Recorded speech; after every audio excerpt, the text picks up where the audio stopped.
since Eric was having an issue with how he might go about generating isosurface, triangularized isosurfaces for something he's working on, I thought we could take a look at that.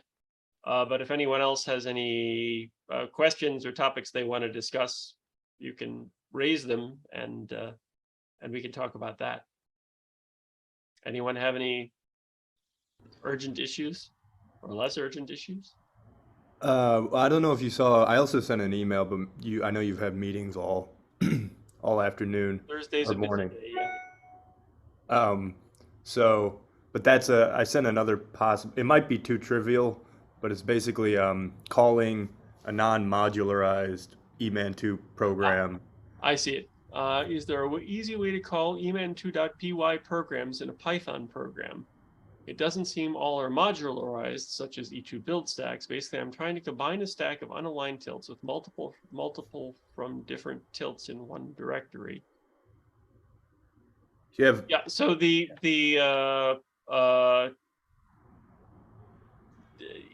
if the program isn't designed to be imported by another program, then usually what you do is like you're doing, kind of a shell script style thing. It doesn't have to be a bash shell script. You can make a Python shell script. So I'm saying you can use os.system in Python, so I and would yeah. you can construct Right. command lines that way. I was trying Uh, to do that. But yeah, maybe I'll just mess around more with that. what problems were you having with that? It was so I was using a system. What is it? I have it typed in the bottom of it. System run or something. I can't remember. Uh, System uh, run. Sub process run, which is I guess sort of what they want you to use now over Yeah, os.system. I Um, it, so sub process is great if you need to pipe information into another program or get information out of the standard output and stuff. But if all you need to do is just run the program, mm, you can just call os.system. Now, to be fair, I think we've already modularized the subprocess.run thing in EMAN2. mm. Let me take a look. I realize I'm not sharing my screen yet. Just a sec.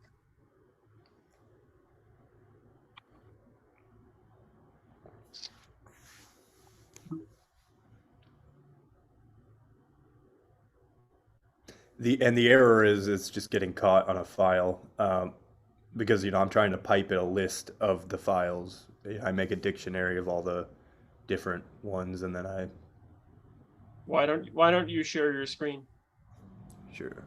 Uh, Actually, so it's on the remote, and I'm not logged into remote. I mean, I can if you give me a second, I can do that, but it'll take me a second. Okay. Um,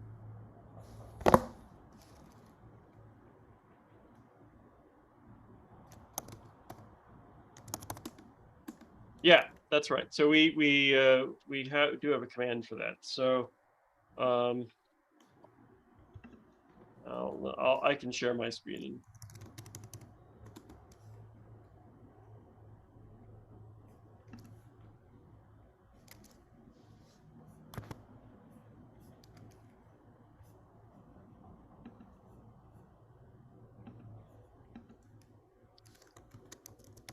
Is my screen showing up? Yeah. Is Uh, it too tiny? Let me see. Um,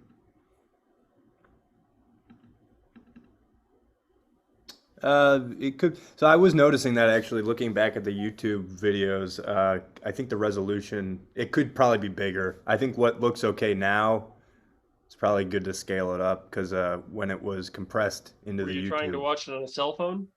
no, it Okay. was my computer. Um, If you make it full screen, it should be the same as what you're seeing now.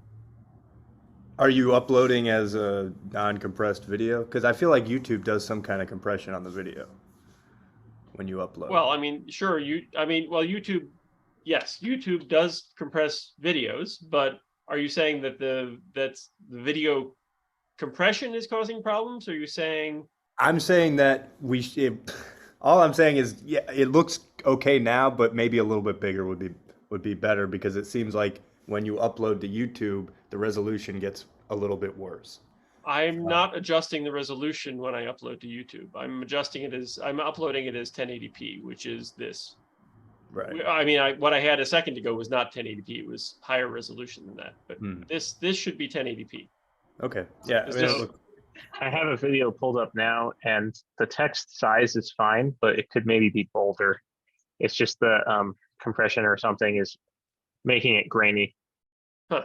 All right. yeah, I'll take a look at that. I'm not sure if there's anything I can do about it or not. that's why I feel like just erring on even bigger text is probably the best. Well, way if I make the screen resolution lower, then that's going to make the area that we can work with smaller. I could make the font bigger in the terminal window, but Right. if I make it much bigger, then also it's going to have a lot of wraparound effects, and it's going to be hard to it's going to be hard to follow what's going on, right? Right. I'll take a look at how the uploaded video looks after we're done. I'll admit I just sort of briefly skimmed them. I didn't actually look in the details of any of the uploaded ones.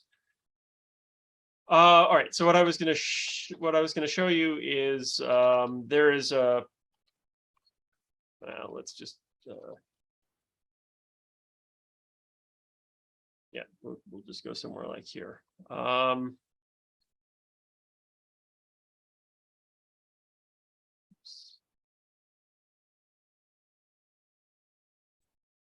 There's a built-in method run.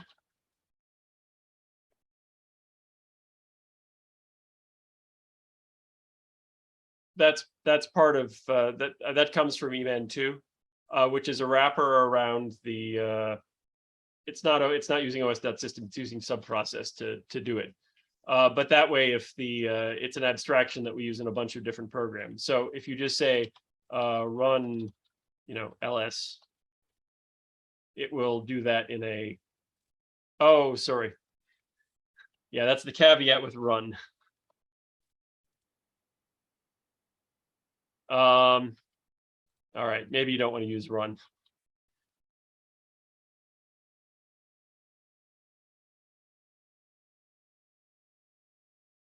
Huh. I wonder if.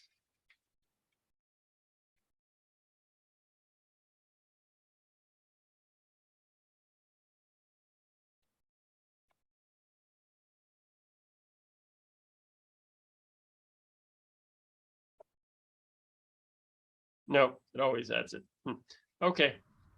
Did you? Yeah. I didn't think that it did. So yeah, this is used by a variety of EMAN programs. So almost every program in EMAN2 takes this PPID option because it's used to in the .eman2 log file to track processes and their parents and stuff like that. I just didn't realize it was getting added automatically by this run method. All right, I use os.system. Okay. I mean, os.system is absolutely fine still for the sorts of things you're trying to do. If you're trying to make a pseudo shell script in Python, os.system is good. Okay.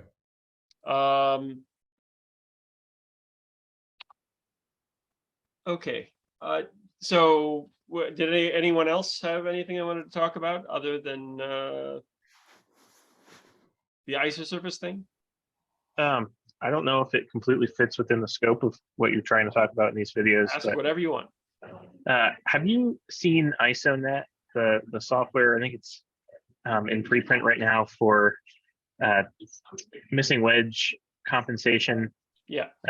In tomograms. The beginning step of that, they do some sort of, they call it CTF deconvolvement, and it looks like it's some sort of Wiener filter, but the results are really dramatic. So I was hoping to learn more about Wiener filters for tomograms in general, and maybe how to do that with EMAN2. Okay. Only Dr. So yes, Baldwin I'm familiar. here. Yes, I'm familiar with ISONet. Phil and Eric have been playing with ISONet, trying to see if it's useful.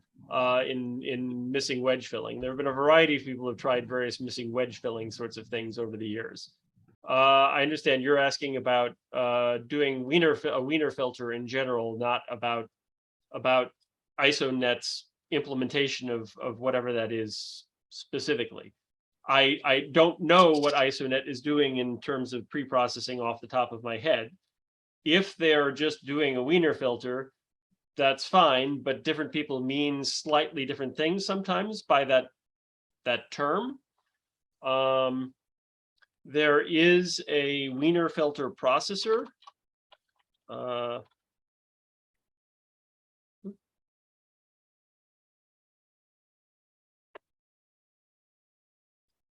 So filter.wiener2d, which requires information on the contrast transfer function because that's where it gets the signal to noise ratio.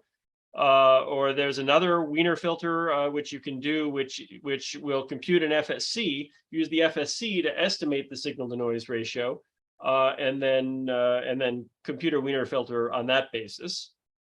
And I don't remember what that one does. See what I mean about the line width. All right, so applies a 2D Wiener filter to an image based on its CTF parameters. That's filter Wiener 2D. Converts an image containing normalized cross-correlation values to an SNR or Wiener filter values. Oh, I see. This generates a Wiener filter object in some sense. So what you're probably looking for is that this filter.Wiener 2D. But to do that, you have to have this estimate of the CTF of the object. So how would we go about doing that?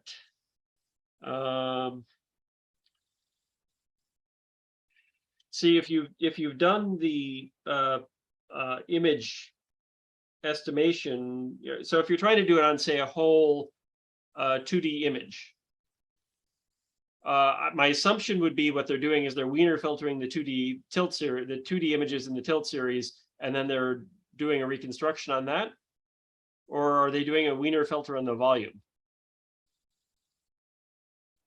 You're muted. They're very light in details on their paper. They reference, oh shoot, what's it called? Warp. They reference Warp. So we can shelve this and I can try and find Warp's paper and figure out exactly what they're doing. Okay. Yeah. All right. I mean, we can take a look at how you can go about Wiener filtering images and stuff in EMAN2, but if they're doing something on tomograms rather than on tilt series, then that's sort of a whole different issue, right? Because the signal to noise ratio is 0 in much of the tomogram, which turns into a filter of 0. It's definitely on the tomogram because the tilt series is never even an input. You give it the whole tomogram. So I thought it worked on the tilt series. ISONet? I've been giving it reconstructed tomograms. The paper is pretty clear that you can use any back projected tomogram. That's interesting. Which is also confusing for a variety of other reasons, like how they're calculating CTF at all or doing any sort of CTF correction on the tomogram itself. Yeah, I'm not sure how you would do a Wiener filter if all you were given was a back projected tomogram. I mean, if you're given, you don't give it even or odd pairs or anything like that, I assume. Nope. Huh. That sounds like it would require. So if you go to like the electrical engineering or something like that, and you talk about Wiener filters there, typically Wiener filters in other fields like that, you're not in a situation where you can estimate the signal to noise ratio well. So typically what those fields do is they assume that the tail of whatever the power spectrum is of the object is representative of pure noise. And then they fit a line through the tail, and they basically assume anything underneath that line is pure noise. so that's where the estimate of the signal to noise ratio comes from in that sort of traditional Wiener filter sense. That makes no sense in cryo-EM, where we have, the CTF, where it, goes to 0 at a bunch of other places or something like that. But if Hong, hired someone from like computer science or something to work on this, it's possible that they just used a traditional kind of image processing representation of a Wiener filter or something. So anyway, yeah, if you could find out more, we could probably talk about it in more detail. If you want to just do 2D Wiener filters in EMAN2, we could look at some of how to do that, but maybe we should shelve it till next time, and then we can talk about it all at once. And then maybe Dr. Baldwin will be around because he's. I'm not sure why Phil's not here today. I just texted him actually, telling him we were talking. It's the one time we're talking about ISONet, Okay. which is he's been digging into. Yeah. All right. Well, that's fine. So we'll shelve that till next time. But that's a very appropriate topic of discussion. Okay. Awesome. Thank you. I'll look more into it. Okay. Okay. So why don't we take a look at the isosurface generation stuff? This probably is useful from a process flow too, because I don't remember the details really of how that stuff works either myself. I mean, I thought about it as a topic just sort of before the meeting, so I haven't dug into it myself yet. So we can take a look at some of the code and maybe try and figure out how to deal with that. So let me. Marching cubes. Are we looking at that one or no? No. I mean, how you would use the EMAN2 marching cubes function to pull out that sort of information. So if we look in libem, actually we can grep -i marching libem star cp. Well, let's just do star. All right, so there's marching cubes.h, marching cubes.cpp, and I thought it was maybe wrapped in a higher level function.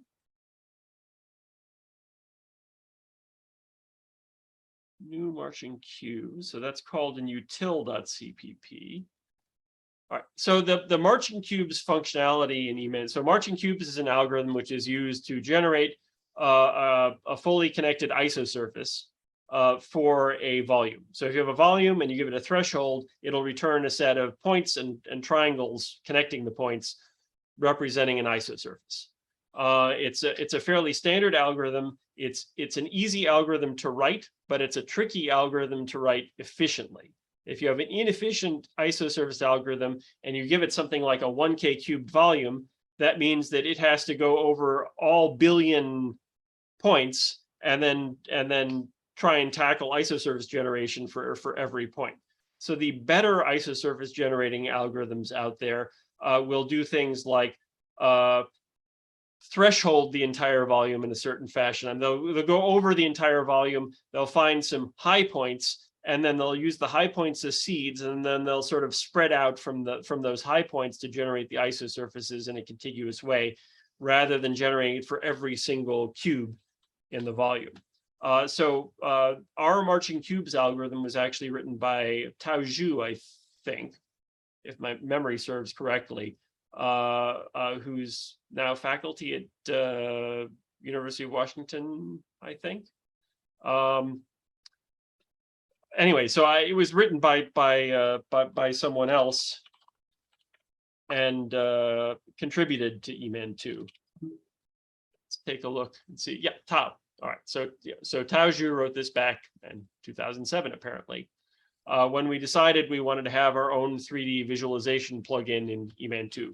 Before that time, we tried to use other visualization environments for any 3D visualization we wanted to do, but we decided we needed, a nice, simple isosurface visualization widget as well.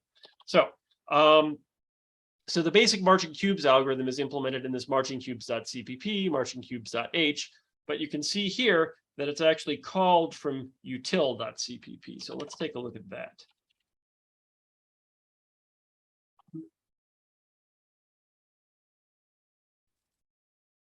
Okay, so here we go, get isosurface.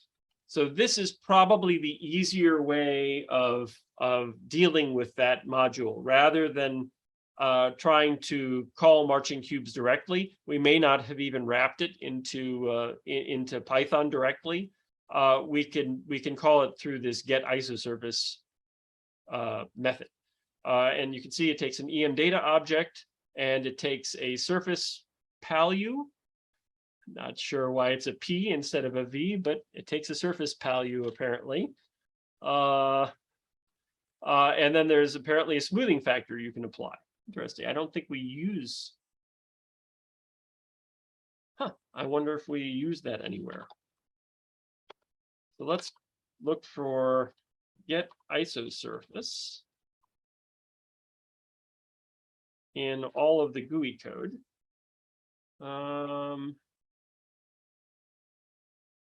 Space Z. Oh, that's isosurface DL.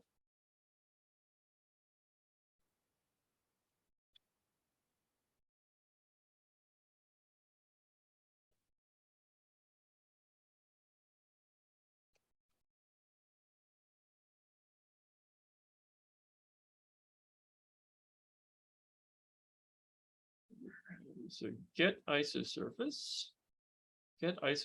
DL. That's in GL util instead of just util. So there's another version of it.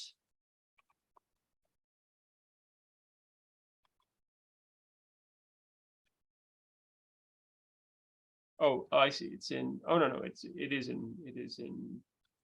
Okay, the GL util. Okay, here we go. Get an isosurface display list. That's what DL stands for. Isosurface display list. Okay, so this will return an isosurface as it'll actually sort of render it into OpenGL for you. So if your goal is to get the isosurface to get the set of triangles out in a way that you could process in some additional fashion, you probably don't want to call the DL version of it, because then you'd have to sort of get the display list back from OpenGL in some fashion again. So my suspicion is if we look at this code, you can see I use grep a lot.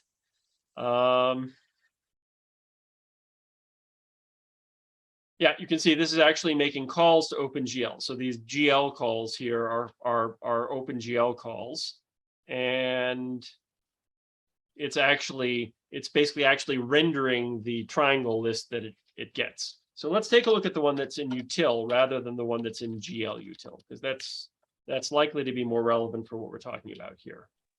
So what's more computationally intensive, the rendering or the coming up with the triangle list to begin with? Generating the triangle list on a large volume is actually pretty expensive. So you'll notice if you run E2 display and you open a 3D volume, there will be an initial second or so delay or whatever as it generates that initial isosurface.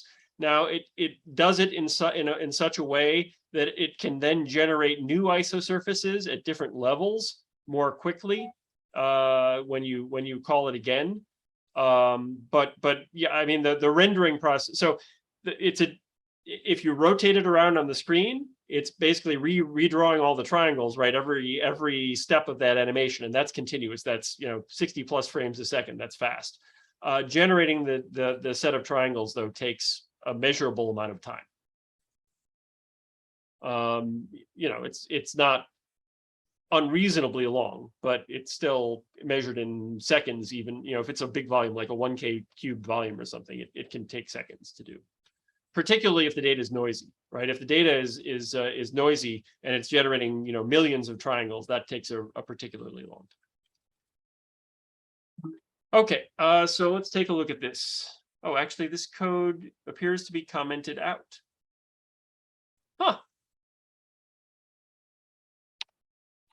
I wonder if it's commented out in the .h file too. It may be.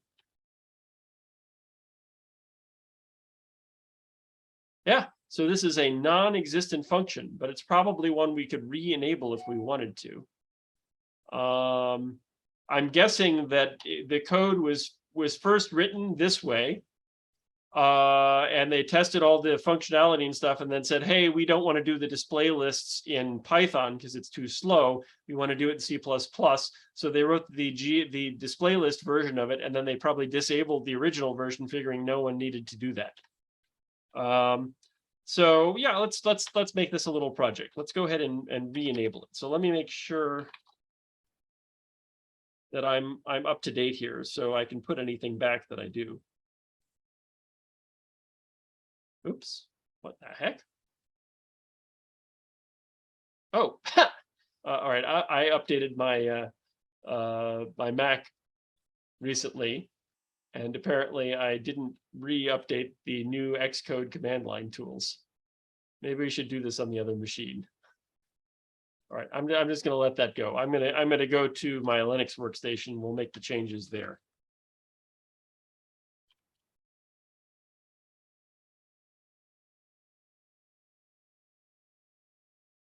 All right, let's start from here. Wait, are you working in EMAN2?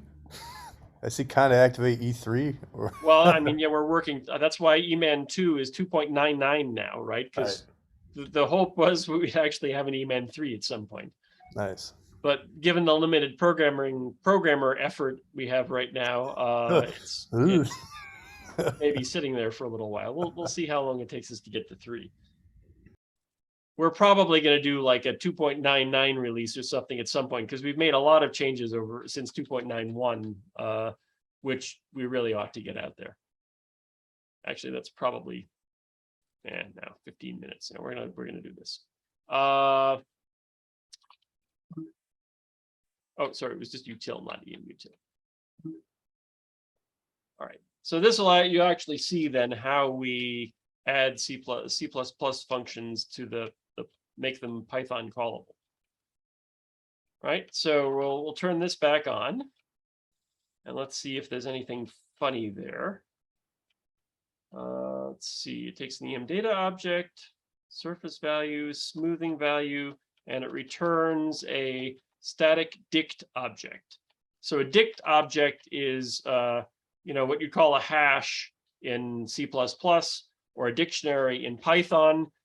We don't use the C++ hash object. We use this dict object instead for historical reasons, because EMAN, the early EMAN code was actually written in Objective-C, not C++. And this dict class was more compatible with some of the stuff with Python and some of the other stuff that we were doing. So anyway, we use this dict class, and it should already be fully implemented through Python, but it's effectively the same as a hash in C++. Okay, so we're returning a dictionary object. Save that and take a look at the C++. Okay, so here we're adding the information to the dictionary object, and we're going to return points, faces, and normals. Oh, look, it's already generating normals. That's one of the things Eric wanted, was normals. Yeah. Although I'm not sure if these are vertex normals or whether they're face normals. So you may have to find that out. Okay.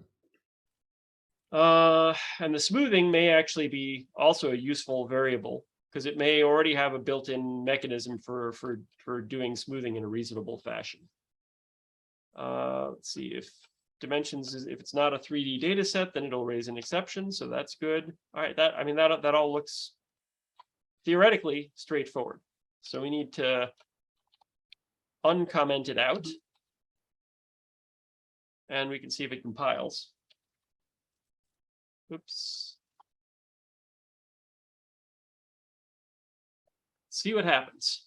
Now, I have not put the code in to enable it in Python yet, but we'll take a look at that next. All right, so error marching cubes was not declared in the scope. All right, so maybe we're not importing marching cubes in that module anymore. We'll just kill that. Oops.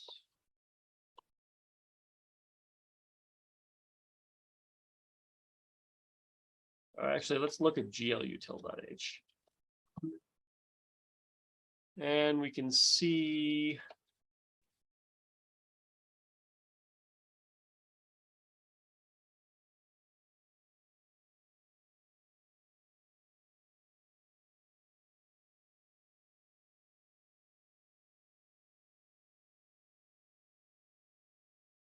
all right, so it's not importing the header here, it's just defining the class.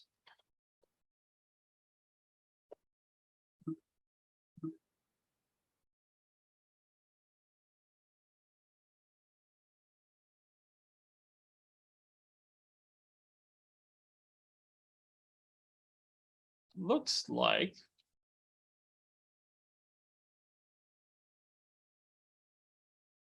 it's interesting that something is labeled as deprecated when it's actively being used. I wonder what it was deprecated in favor of. Okay, so it looks like it's just defining the class and then calling it as a library function. So we can try doing the same thing. So we'll look at util.h. Oops. Sorry. I'm in the build directory. And then here we can just say class marching cubes. And let's see what happens now.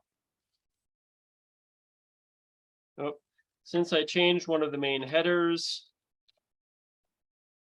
it's going to have to recompile a whole bunch of things. But all right, so it's yeah, we do have to include the header. All right. This is actually helpful for me though, because I don't have. Yeah. I understand. That's why I don't feel bad about letting you see this behind the scenes kind of stuff. If it's not too complicated, what is a forward declaration? Oh, so if you are making use of a class, but you don't need to have the full class definition yet, then you can just define the class without actually, you can say class blah without actually giving it a full class declaration. And then it will exist as a data type. And as long as you don't try to do anything with it, which requires deeper knowledge of the class, that's enough for C++ to proceed with the compilation. And then you can at a later point, you can include the full class definition where it's actually needed. Okay, so it's a forward declaration. It's a hint to C++ that at some point this class is going to get declared. I just haven't done it yet. Let's see, marching clue, no, cube dot h. Oh, was it capitalized? I think so. The C in cube. Yeah, we tried not to include any capitalized names, but there were a few sort of historical remnants that where it was. No, it's all lowercase, marching cubes. Never mind. It's just a file name that's not capitalized. The class name is capitalized. Gotcha. The problem was that there are a lot of people have Mac file systems which aren't case sensitive. So if you use a file name, if you have a file name that's uppercase, that has one uppercase letter, and the same file name that has that letter as lowercase, then they're actually the same file on those Mac file systems. It's a really annoying historical remnant. But I think you missed the S in cubes. Oh, probably did. Thank you. Yep, thank you. See what I messed up this time? Probably something. Okay, marching cubes has no member. Get points, get faces, get normal, blah, blah, blah, blah. But you're kind of also demonstrating why people like Python, because you don't have to compile every time like this. Oh, absolutely, yes. There's a very good reason why you want to get down into Python whenever you can. Makes things a lot faster. Okay, so now we need to take a look at the actual marching cubes code and figure out what's going on there. hopefully they didn't take out the stuff in marching cubes, which let us use it in this way.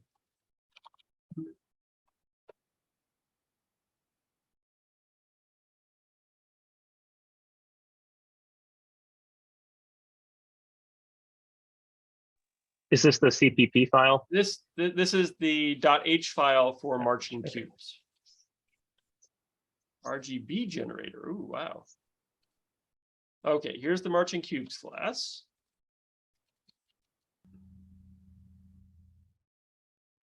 Maybe LAN can use the RGB generator. Here. Get the isosurface as a dictionary.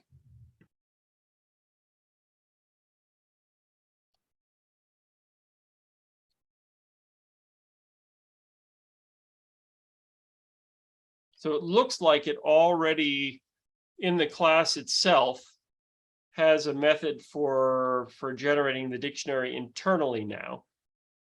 So that function was probably disabled because it had been sort of internalized into the class. So this is what happens when you try to figure out what happened 15 years ago in code. And you hope for really good comments. And it has pretty good comments, right? I mean, you can see, and the names are pretty good, so you can kind of figure out what's going on still. So let's see, get sampling range. I just want to see if there's anything else here that we need to worry about. 2 vertex and normal data and an in pointer to face data. Okay. All right, before I mess with anything anymore, I'm going to look for isosurface in the Python wrappers. Oh.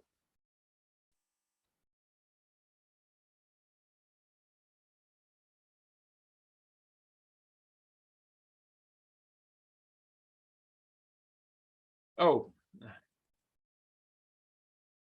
Sorry, again, I'm in the build folder. There we go. Oh, so we do actually have a wrapper for the marching cubes class itself.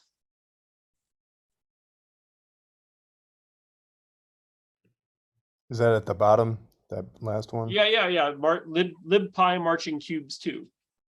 So there's a wrapper for the isosurface class, and it has a set data function and set surface value and get isosurface. Get volume data, get sample density.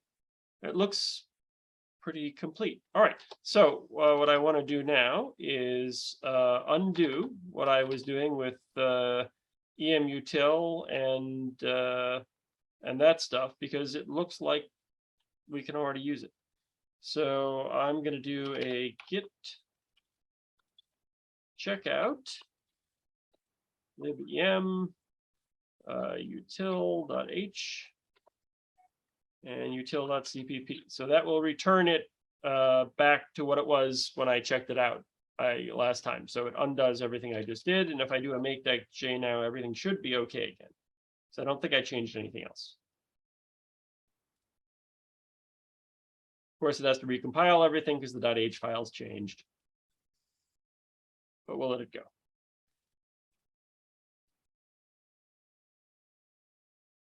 And by this point in time, I've probably finished installing my Mac version.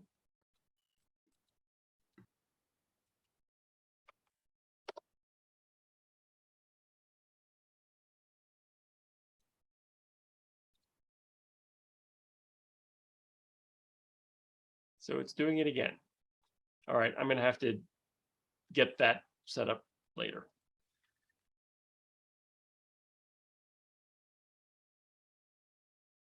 I think I probably have to launch Xcode and tell it to enable the command line tools or something. That's all.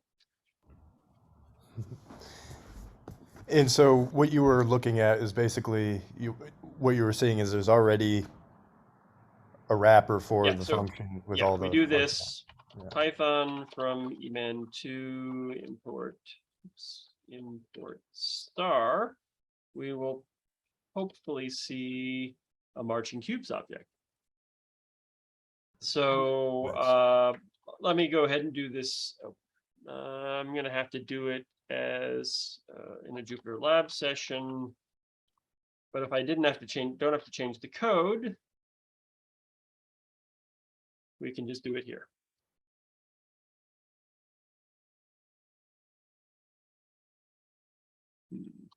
So let me find a project that has a 3D volume that we can use.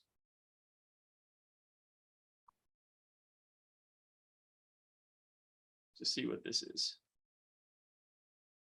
Ah, old friend ryanidine receptor. Okay, great. We've got a little volume here.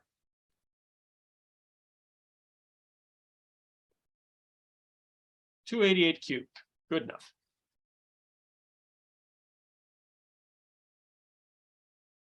So we'll open a Jupyter Lab session.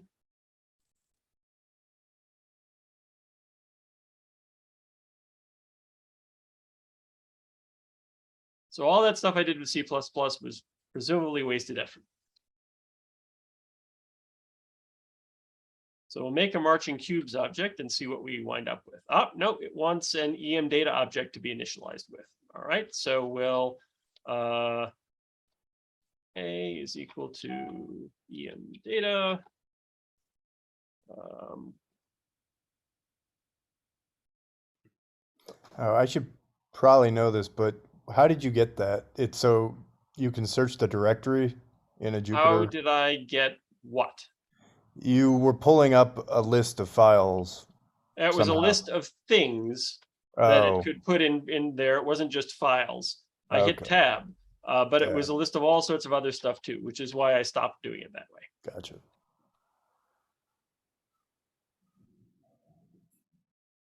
Uh-oh, that didn't work too well. It looks like it crashed the kernel.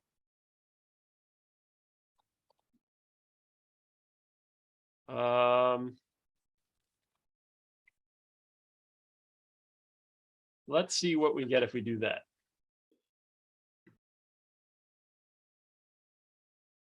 Okay, get isosurface, get sampling, get CMAP, set data, set sampling, set surface.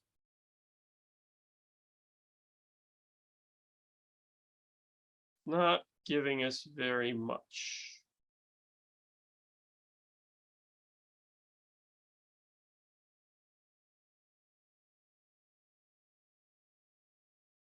All right, let's take a look at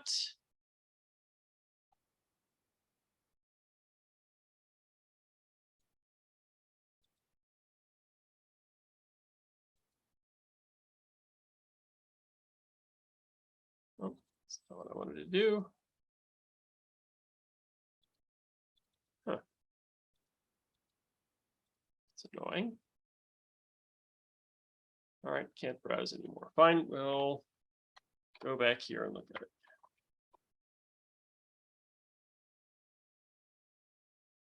Oops.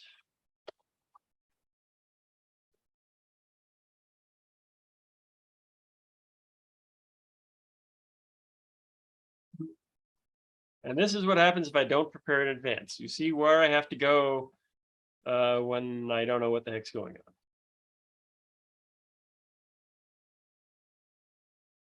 Class marching cubes. And we can look at the init method. It does take an EM data object when you initialize it.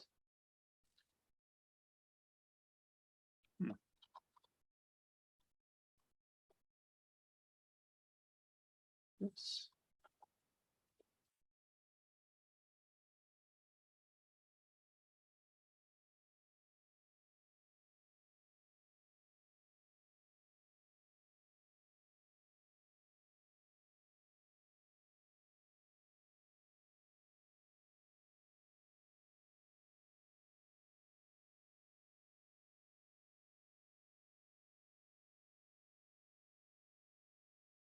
Okay, that looks like it's just calling the base class with nothing.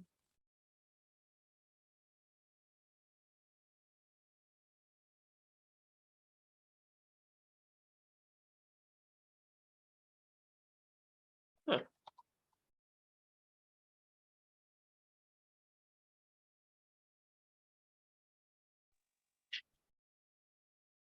Okay, so the problem is it doesn't have a template for initializing marching cubes without an EM data object, and when we pass it one, it seems to crash.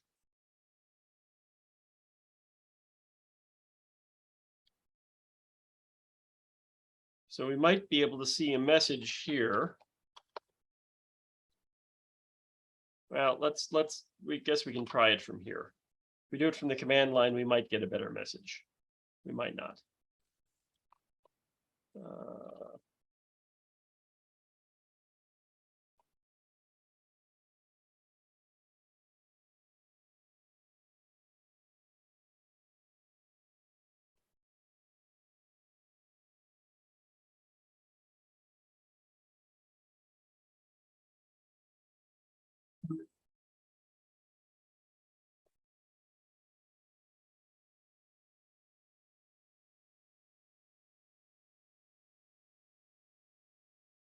Okay, so now should be 288. Okay, good.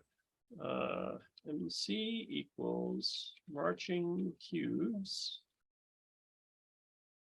A segmentation fault. That's pretty definitive.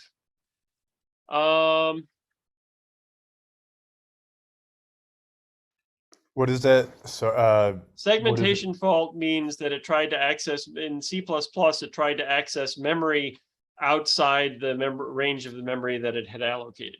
It's not something you should normally get. If you get a segmentation fault, you can use a debugger and you can figure out what routine it crashed in. Like when it crashes in Python, right? You get a stack trace.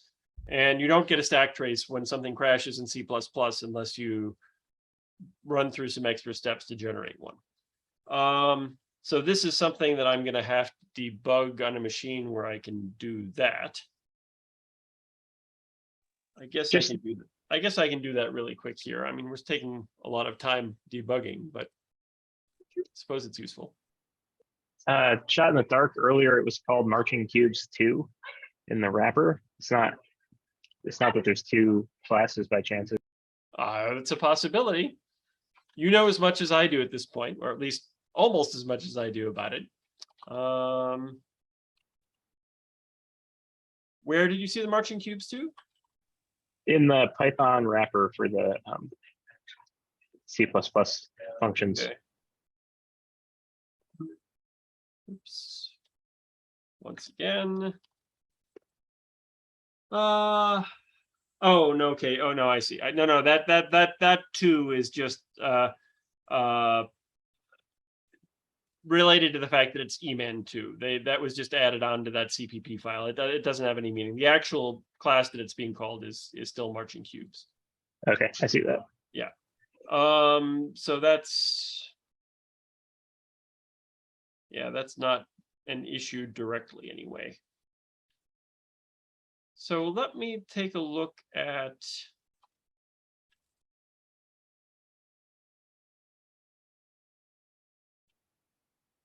all right, let me do this.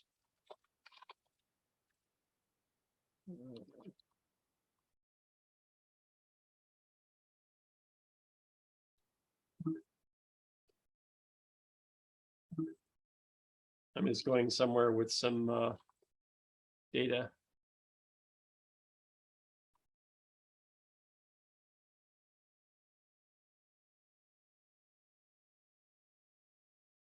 No, that's not what I want.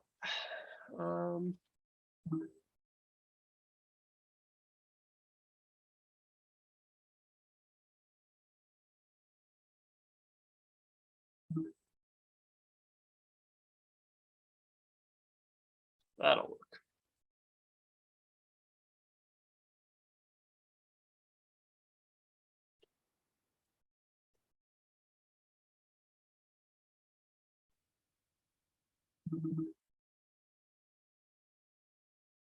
So what I just did is launched GDB, which is a debugger, on the Python interpreter itself, which is going to allow me to figure out where it's crashing in C++. Now, the other thing I might have to do before I can figure this out is enable debugging symbols in the C++ code when I compile it. And I'll show you that if we get to that point. I'll explain that in a second. We'll do this first. So this should be fine.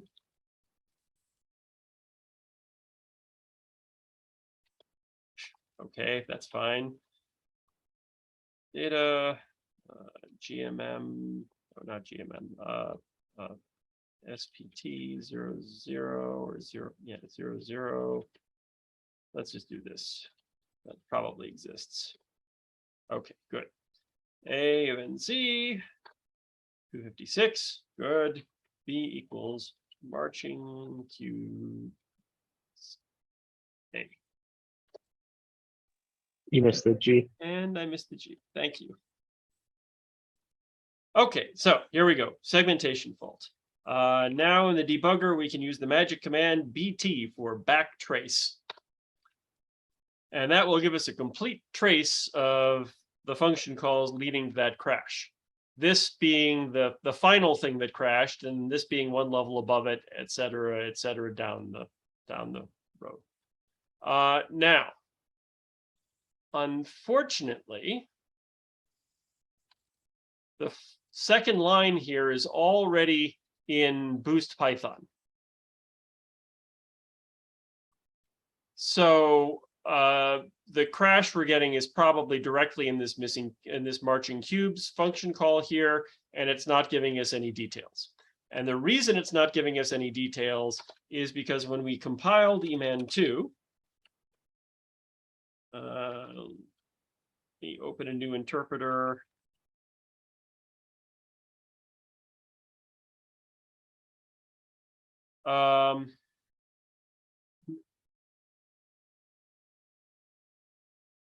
When we compiled EMAN2, the build options by default are going to be optimize machine and debug off. Okay, this produces an optimized version of EMAN2, which will run as fast as possible, and it strips out all the debugging symbols. If we turn that on, then we can get C++ debugging information, but it will often screw up some of the optimization. So we normally will turn that off at the same time. Then we'll get sort of the full debugging symbols. It'll compile faster, but it will compile bigger. And the code, the EMAN, actually, when you run stuff in EMAN2 this way, it will run more slowly.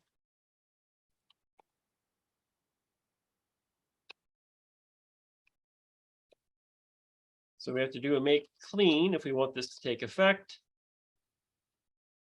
And then we have to rebuild the entire system.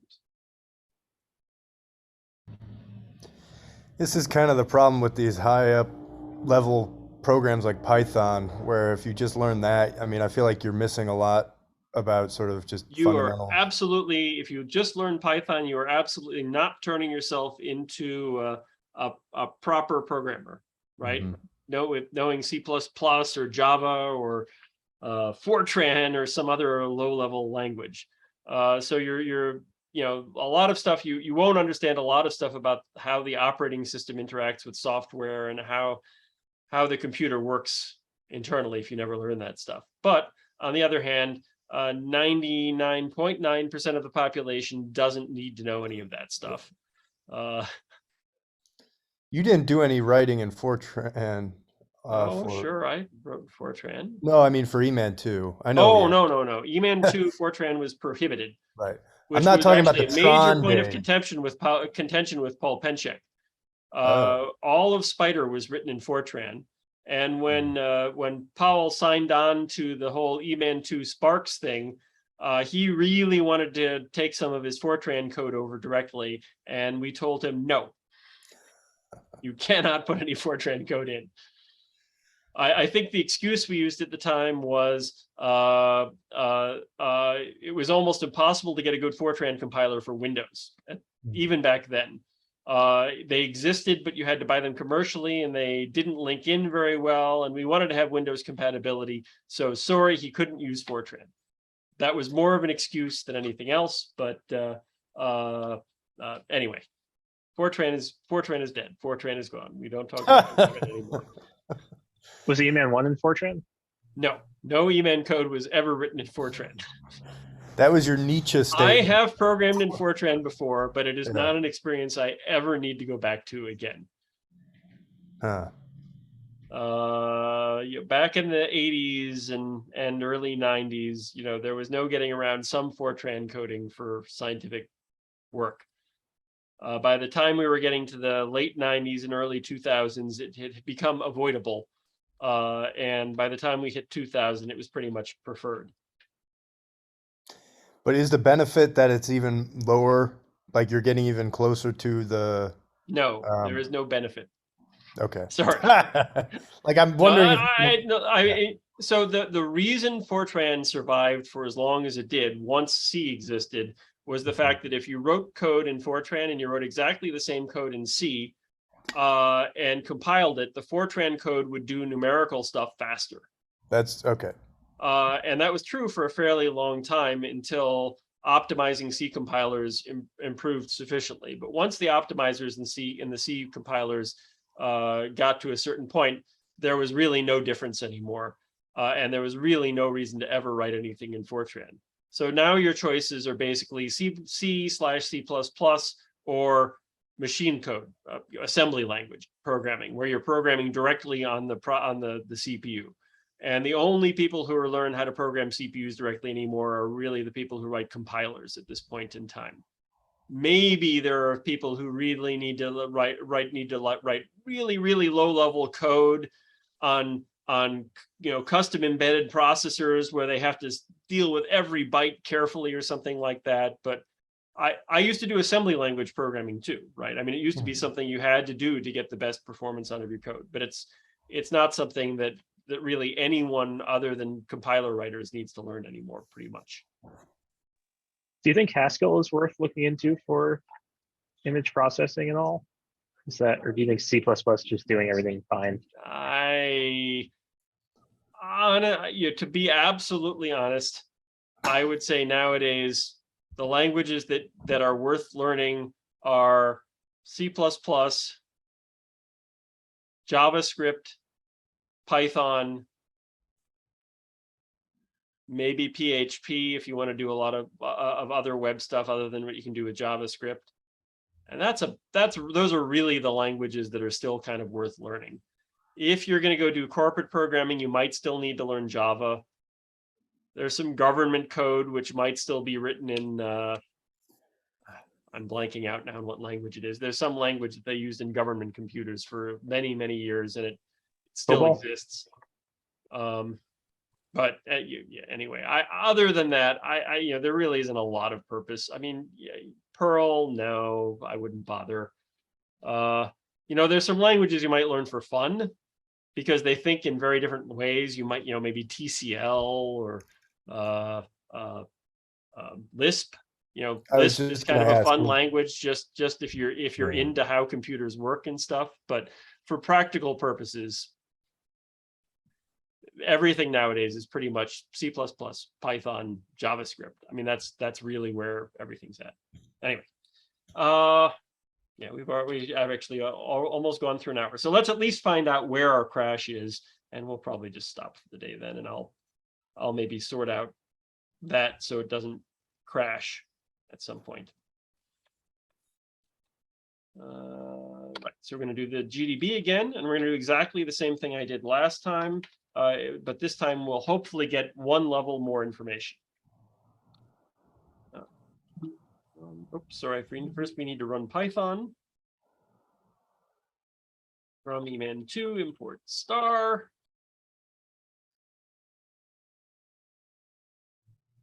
No, I'm gonna have to type it again.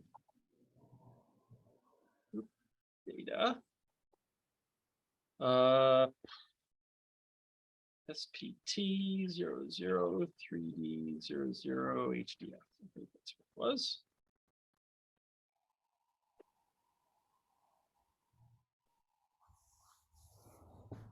Marching cubes. Hey. Okay, once again, we got a segmentation fault. Look at what happened this time, though. It immediately told us which line of C++ code was crashing. The interesting thing is the line which is causing it to crash is finding out the version of OpenGL that we're using. Which is something it doesn't even need to do for the purpose that we're trying to use this for. The second question is why that's causing a segmentation fault. I'm guessing that we failed to call GL init, and that because we didn't call GL init, that OpenGL library crashes. So what we can try and do is we'll do a run again from EMAN2 import star. And let's try calling, where do we call GL init?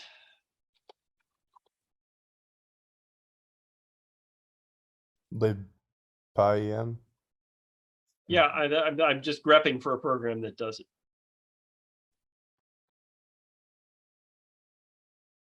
Oops.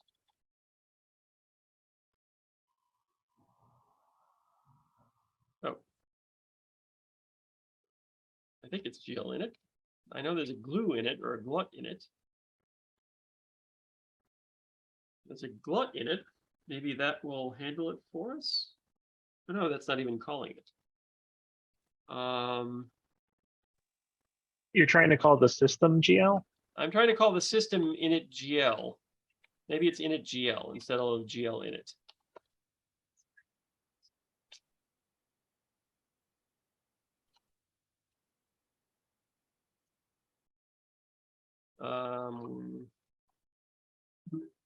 No, EM. Actually, all of them use OpenGL. So there's not just a Python library OpenGL? No, there is. There's just some simple line that I'm failing. Ah, there it is. Yeah. From EMAN, import GL. Import OpenGL. OpenGL error check equals false.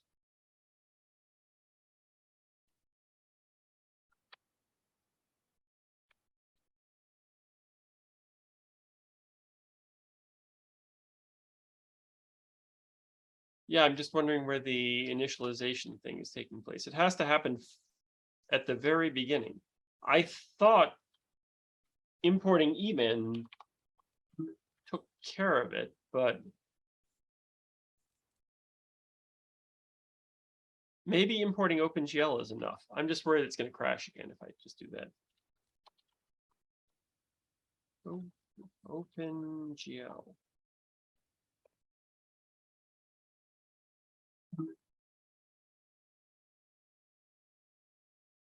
Doesn't really matter what it is since given the way it's crashing.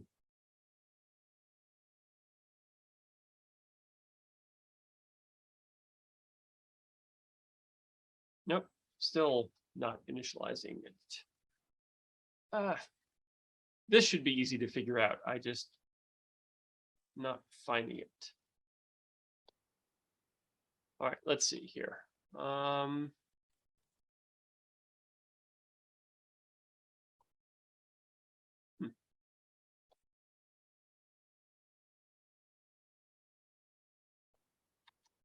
All right, let's try this. OpenGL init Python.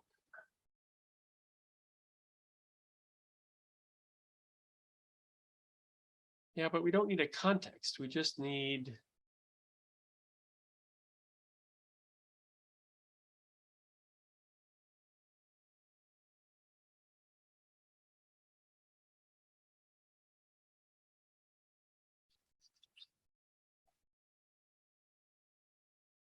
all right, I'm not sure that standing here staring at me figure this OpenGL thing out is really a good use of anyone's time at this point.